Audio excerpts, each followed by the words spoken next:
The Oklahoma Educational Television Authority has been a statewide success since it was created back in 1956. Today, OETA is one of the most watched PBS affiliate partners in the nation. In this week's in-depth conversation, we've asked two notable Oklahoma historians and a valued board member to join Moderator Reece Wetzel to discuss the impact OETA has had in informing and in entertaining Oklahomans over the last 67 years. Thank you, Taylor. Today we have three guests who can speak to the importance of OETA in their lives and their communities. Starting us off, I will introduce them. First, we have Garrett King, Board President, Friends of OETA, Dr. Dina Fisher, former President, Oklahoma Historical Society, and Dr. Bob Blackburn, historian and former Director of the Oklahoma Historical Society. Thank you all so much for joining us today. It's an honor. Here. Well, I just want to start off really quickly and have you all explain to me how OETA has been involved in your lives. And whoever wants to start, we can just start right here with Dr. Fisher. We can start with my children because, we've watched the children's program with my kids just sitting there in front of the television and me joining in every step of the way on the educational programs and oh my goodness, the songs and everything else. I mean, it's great programming, and I can always depend on whether it was Mr. Rogers or whether it was, this thing called the Elephant Show or whatever else was on at that time, to produce the type of programming that I wanted for my children to watch. That's great. Dr. Blackburn? Well, really, in my personal life, the same thing. My son, born in 1982, was raised with OETA every morning. So his television watching was limited to 2 hours, and it was all OETA, nothing else.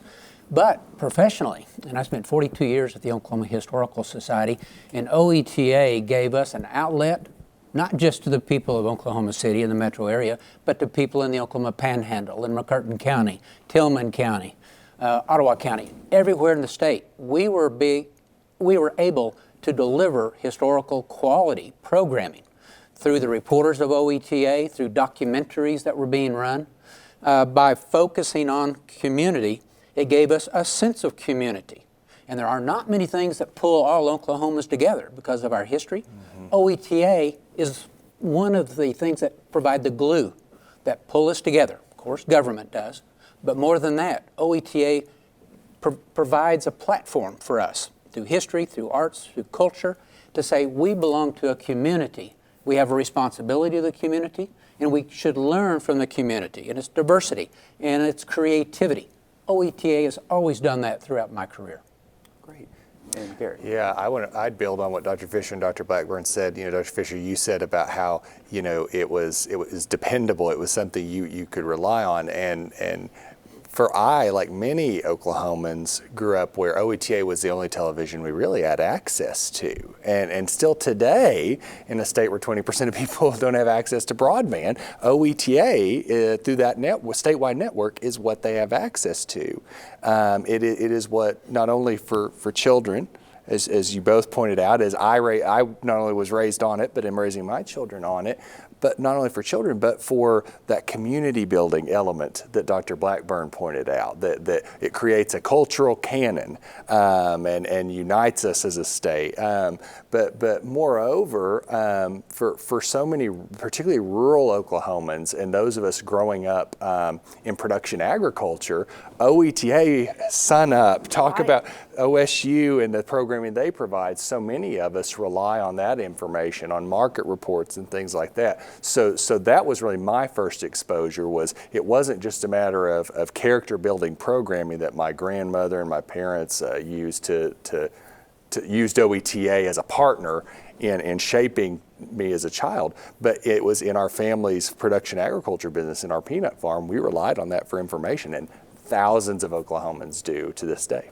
Well, we relied on election returns. Yeah, and that's a point I wanted to bring up. Rural communities, how important is it for those that might not have these access to local or private broadcasts, and this is the only form of broadcast that they can watch the governor's address or things like that? How important is that? Well, that's very important, and especially in education. I mean, I used it as a teacher in the classroom, and you could you don't want to say fair and balanced. You hear that so often, but that really was fair and balanced, and the returns were for all Oklahomans. It wasn't geared to just one segment or one place in Oklahoma. You covered rural and what we were needing to see on returns coming in there too. And then too, one thing I really think we've got to mention is that there are only a few ways that the state government can support this sense of community around the state. We can do highways that pull us together economically and with access. We can do it through education, all the way from public schools to regional colleges and universities. That gives everyone an opportunity, regardless of their background. And I remember one statement in the past that why doesn't everybody want to be rich? Well, not everybody wants to be rich. They want to serve their community. They want to be with their family. They want to be familiar with their place where they grew up, and they're part of that community. Whenever we do these programs, we have to realize that the state has an obligation, not just an opportunity, but an obligation to serve everybody in the state.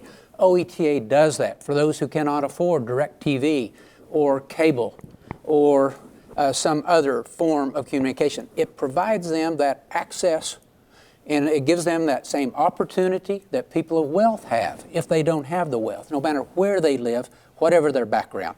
And so I like this role of OETA with our support as taxpayers, saying we provide an essential service that includes everyone and leaves no one behind.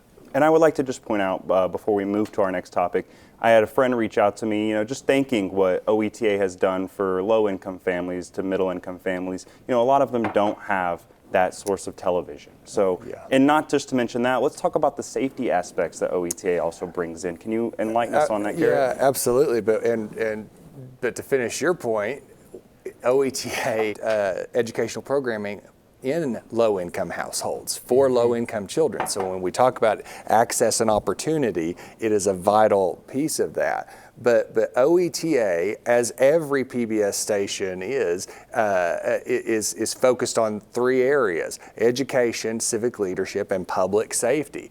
It is a vital public safety asset for the state of Oklahoma. When we talk about the state's roads and bridges as vital state infrastructure, we also have to talk about the OETA network as vital state infrastructure. And here's why. It is the only statewide system for statewide alerts to be issued on any number of areas. It's used by local, municipal, county, state, and federal agencies to send out alerts on everything from weather to wildfires to missing children and vulnerable adults. Last year alone, I read, there were 233 alerts sent out over the OETA network for all of those areas. It is also used by the United States Army, by Fort Sill, to distribute that information and to sound the alarm. I mean, it is a vital part of our emergency services infrastructure. So, and again, the education aspect of it is so important, but it serves as a baseline, foundational part of the state's public safety system, for sure. Okay. And Reece, another point here I wanted to make is that my years at the Oklahoma Historical Society, if I had any impact, it was developing this public-private partnership to serve more Oklahomans and raising the quality through this public-private. You don't just rely on tax dollars. Well, OETA is the poster child for a public-private partnership, raising money, reaching out to corporate sponsors, individual sponsors. Bob and Debbie Blackburn are contributors every year. Well, through this public-private partnership, we bring in quality programming that may not be market-driven on a network or some cable news. And I use Ken Burns as the best example there. Yes. Ken Burns has this sense of responsibility to reach everyone with his messages of who we are as a country and what's been important to us and the challenges before us, but the opportunities and what brings us together. Ken Burns, Nova, it goes on and on. The quality of programming is really set by what comes in through PBS, through this public-private partnership, is expressed through local productions with your own staff here, and the news report is the only place to get statewide coverage. It's the only local news. I'd say that. I'll have some friends telephone to me today. Wait a minute. But I watch that because it's the only place that I can get news that is truly statewide, and it's not driven by blood and fires. Yeah, and Dr. Fisher, I saw you nodding your head. Do you have anything you would like to add to that? Well, I mean, I live in a rural area. I've always lived in rural Oklahoma, and I get to watch great performances. I get to see masterpiece mysteries.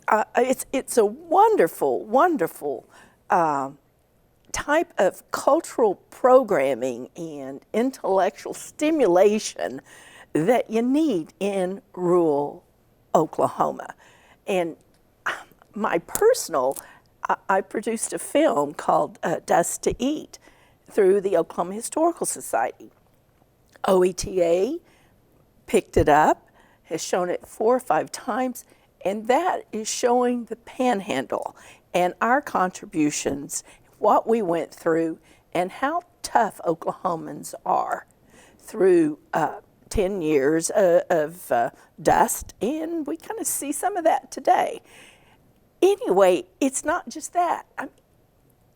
In Shakota, we have Honey Springs. We have produced a film that we're hoping to partner with OETA on through Oklahoma Historical Society to show the battle that was so important in the Civil War to Oklahoma. And that brings up some good points, Garrett. It's not just for children's education. How can adults benefit from OETA? No, in fact, again, as I alluded to earlier, Oklahoma's farming and ranching industries rely on it for market and commodity prices and marketing reports, and have for decades. It was actually the first things I ever watched on OETA, long before Big Bird, although that was definitely part of my life. But it's also about its quality instructional programming that has been peer-reviewed and tested and proven time and time again to provide meaningful learning outcomes. Look at what OETA did. Speaking as a parent, look at what OETA did by partnering with its donors, Dr. Blackburn, as you alluded to, during the challenges of 2020. It pivoted. It was able to work with the State Department of Education to provide high quality, free, accessible curriculum, even to places that didn't have broadband, to places that didn't have streaming. Although we need to be very clear, OETA is streamed 6 million times a month by Oklahomans. Even to those places, OETA provided high quality, accessible curriculum for students in a time when parents were at their wits' end on how to keep their students learning when schools, due to the uncertainty of the early days of the pandemic, were all closed. Speaking as one of those parents, OETA was a godsend. So it really is about so much more than PBS Kids, although PBS Kids is vital. I mean, it's a huge part of what public television does, and OETA is the only provider of that PBS programming in this state. Yeah, and I know my garden appreciates OETA because it's helping it. Yes. Dr. Blackburn? Yeah, the gardening show. I watch that now, and I'm going back into the archives and watching past issues now that I'm retired, a little more time. So I see that program. But I wanted to point out, when you mention adults, to me, if we look at quality of life, and we all know people who are happy, those who are angry and resentful, but to me, happiness is defined by a couple of qualities, but one of the most important is curiosity. People who are curious and want to learn and reach out and say, I may not know everything, and I want to understand the world.